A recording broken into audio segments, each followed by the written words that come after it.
프롤로그 두 번째 시간입니다. 오늘은 17조 크리스천으로서 행복한가? 문제는 다수의 크리스천들이 행복하지 않다는 것이다. 크리스천들이 행복하지 못한 이유는 신앙생활의 형식화, 세속적 가치관의 지배, 고난에 대한 대처 부족, 교회 공동체 내의 갈등과 문제, 자기 자신을 돌보지 못함 등 훈육된 자아에서 벗어나기 위한 자기 실천이 없었기 때문이다. 일반 크리스천이 되면 일반인 비크리스천 지칭들처럼 자유롭지 못하다. 자유롭게 산다는 일반인들조차도 요즘 세상 살기가 참으로 힘들어졌다라고 토로하는데, 크리스천이 되면 사회나 직장생활은 기본이고 교회생활, 신앙생활에 의무를 다해야 하고 교회 내에서 관계된 목회자, 성도들까지 신경을 써야 한다는 부담 때문에 2배, 3배 힘든 삶을 살아갈 수밖에 없는 구조 속에 살고 있다. 결국 집으로 돌아오는 길에 자신도 모르게 오늘 하루가 정말 힘들었어, 지친다 라는 말이 절로 나온다. 크리스천의 삶은 절대 쉽지 않다. 많은 이들이 겉으로는 잘 견디고 있는 것처럼 보이지만 실제로는 탈진 상태에 이르렀다는 보고가 적지 않다.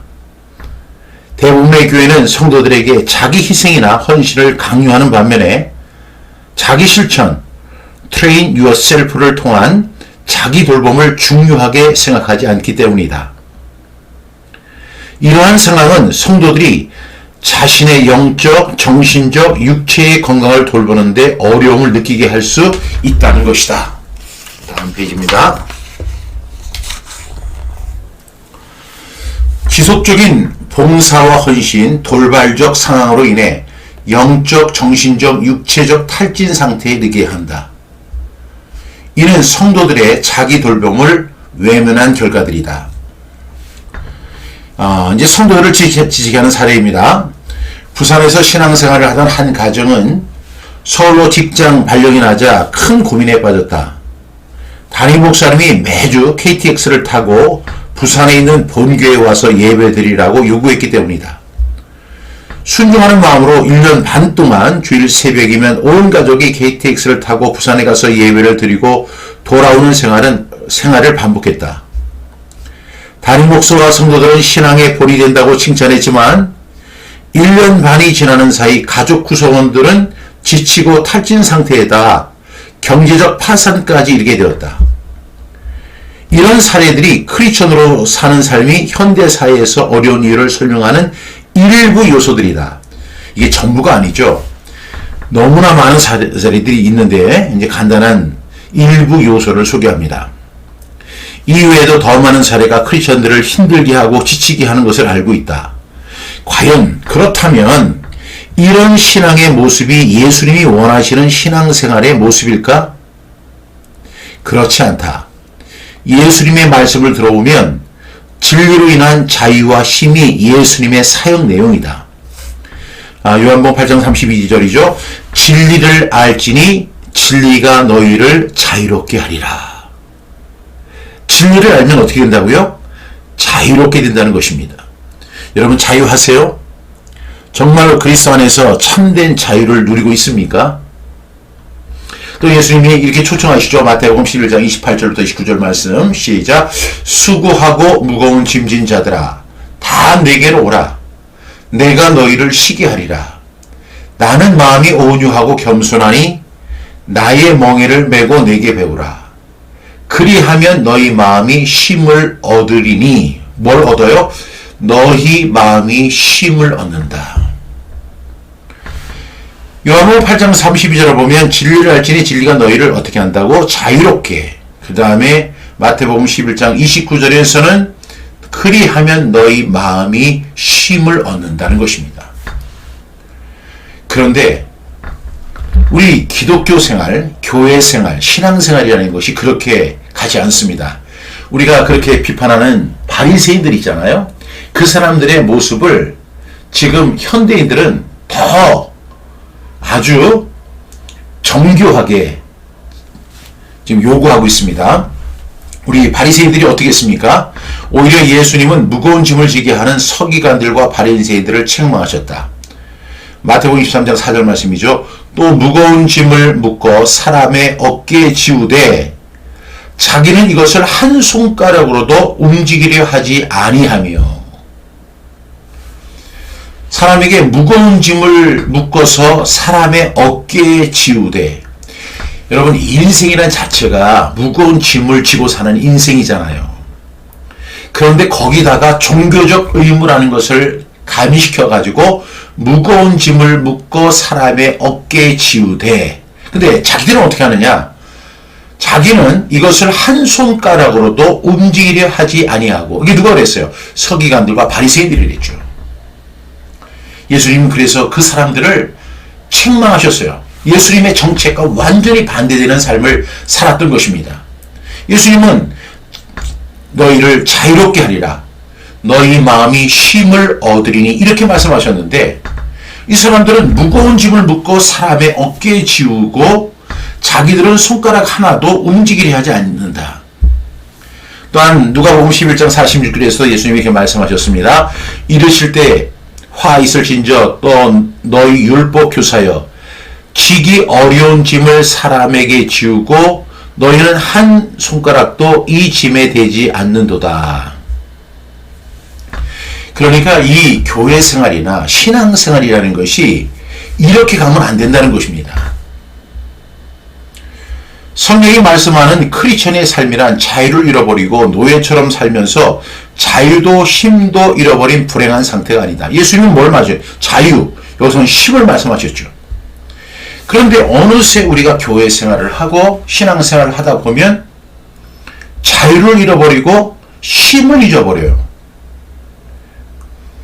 성경은 하나님이 자신의 자녀를 평안하고 미래와 희망을 주심으로 행복하기를 원하신다는 사실을 분명히 말씀하고 있다. 예레미야 29장 11절 말씀이죠. 여호와의 말씀이니라 너희를 향한 나의 생각을 내가 아나니 평안이요 재앙이 아니니라. 너희에게 미래와 희망을 주는 것이니라. 하나님이 우리에게 주기를 원하시는 것은 재앙이 아니에요. 평안이에요. 그리고 미래와 희망을 주는 것이 하나님이 우리에게 주시고자 하는 생각입니다. 다음 페이지로 넘어갑니다. 따라서 우리가 진정 행복해지기 위해서는 하나님을 향한 믿음이 기본이다. 크리스천인 우리에게 구원, 믿음, 예배, 기도, 성령, 교회 생활과 같은 영적인 키워드는 절대적으로 필요하다. 동시에 사람이 사람답게, 인간이 인간답게 살아가는데 꼭 필요한 키워드가 있다. 정신적인 건강, 육체적 건강, 사회적 건강, 자아 실현과 성장, 취미와 여가 활동, 그리고 유머 등 이러한 삶의 키워드는 우리가 균형 잡힌 삶을 살도록 도와주며 삶을 풍성하게 만든다는 사실이다. 여러분, 예수님은 굉장히 유머러스 하셨어요. 그리고 놀이문화가 있었어요. 여러분, 크리스천들도 육체를 가진 사람이기 때문이다. 그동안 우리는 믿음, 신앙이란 이유로 자기 부인을 당연시했다. 자기를 부인하고 자기 십자가를 지는 것이 크리스천인의 삶이라 주장해왔다. 이 말씀 마가복음 8장 34절인데 무리와 제자들을 불러 이르시되 누구든지 나를 따라오려거든 자기를 부인하고 자기 십자가를 지고 나를 따를 것이니라. 그런데 이 말씀을 예수님이 왜 하셨죠? 이 말씀은 노예처럼 살아라. 자기를 부인하고 살아라. 허구한 날 십자가 지고 살아라.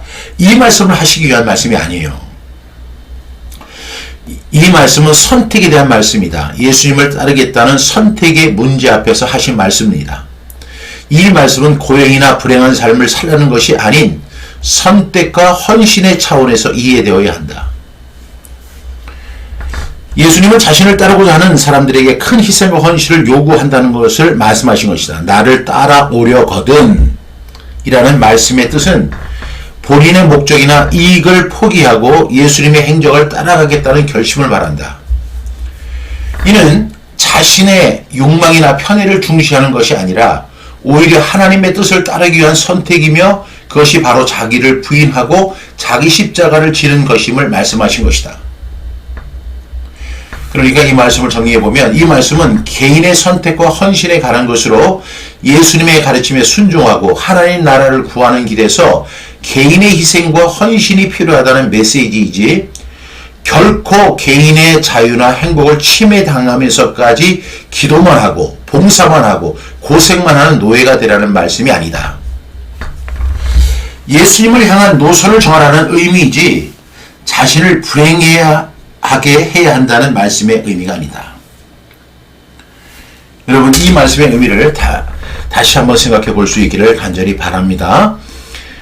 예수님은 우리가 노예가 되는 걸 원치 않으세요. 수고하고 무거운 짐진 자들아 다 내게로 오라 내가 너희를 쉬게 하리라.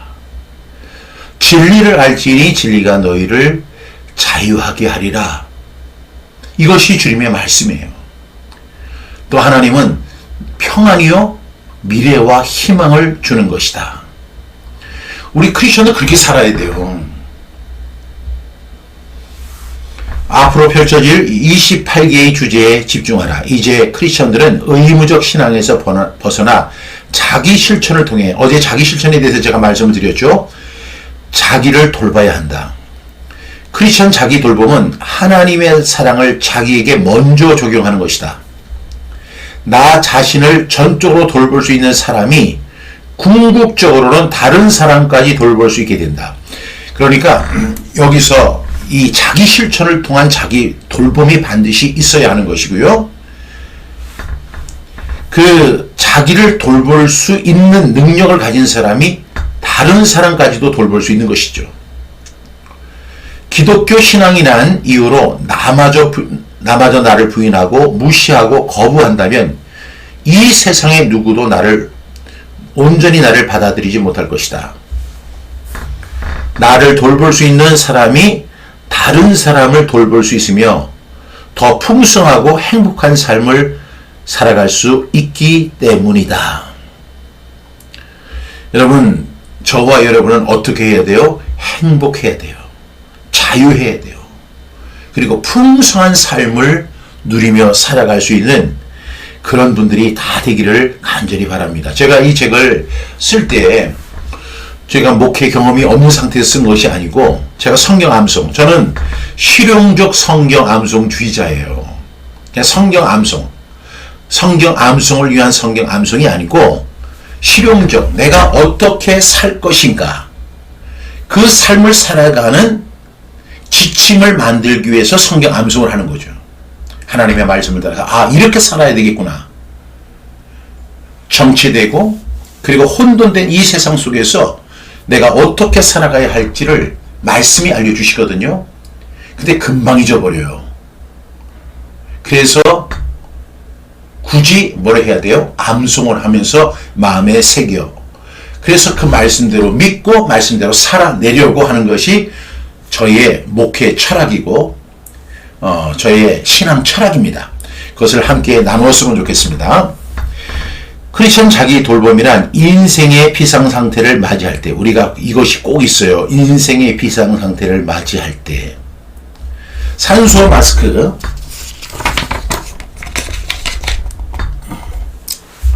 쓰는 것과 같다.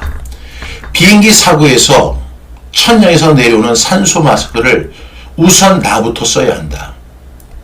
먼저 나를 돌보고 나를 살린 후에야 다른 사람을 살리고 도울 수 있기 때문이다. 먼저 자신을 돌보고 사랑하는 사람이 자신을 돌보고 자신을 사랑하는 사람이 다른 사람을 돌보고 사랑할 수 있다는 것이 바로 크리스천 자기 돌봄의 원리이다. 그러니까 내가 먼저 train yourself를 해야 돼요. 익사자를 살리는 방법, 이거 한번 읽어보시기 바랍니다. 매년 사람들이 물에 빠져 죽는 호수가 있다. 익사자들을 구조하기 위해 어떻게 해야 하는가? 그대로 계속 죽게 할 것인가? 그렇다고 물에 빠진 사람을 구하기 위해서 무조건 물로 뛰어들어서는 안 된다. 그렇게 하면 그 사람을 구조하지 못하고 결국 같이 빠져 죽게 될 것이다. 정말 그 사람을 살기 원한다면 내가 먼저 그 사람들을 살릴 만한 수영 실력을 갖추어야 한다. 그러니까 그 수영장에 가면 그 수영 테두리에서 이렇게 보는 그 감시자들이 있잖아요. 누가 물에 빠졌느냐 이렇게 보호하는 그런 사람들이 있는데 그 사람들은 뭘 갖고 있습니까? 수영 실력을 갖추고 있어요. 그래서 누가 만약에 물에 빠져서 허덕이면 그분들이 막 점프를 해가지고 들어가서 그 사람을 건져내잖아요. 그것처럼 수영 실력을 갖춰야 한다.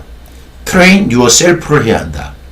그들을 살리고도 남을 수영 실력을 갖추는 것이 바로 크리스찬 자기 돌봄인 것이다. 예를 들어서 우리가 복음을 전하려고 하잖아요. 사도 바울은 내가 달려갈 길과 주 예수께 받은 사명 곧 하나님의 은혜의 복음을 증언하는 일을 마치려 하면은 나의 생명을 조금 더 귀한 것으로 여기지 아니하노라. 이렇게 이야기했어요. 그러니까 내가 달려갈 길, 주 예수께 받은 사명 곧 하나님의 은혜의 복음을 증언하는 일, 이 일을 마치려 하면은 나의 생명조차 조금 더 귀한 것으로 여기지 않겠다. 그런데 그 생명을 바치겠다고 하는 그 앞에 그것이 나의 달려갈 길고 주 예수께 받은 사명이고 곧 하나님의 은혜의 복음을 증언하는 일인데 이것을 이미 바울은 가지고 있었습니다.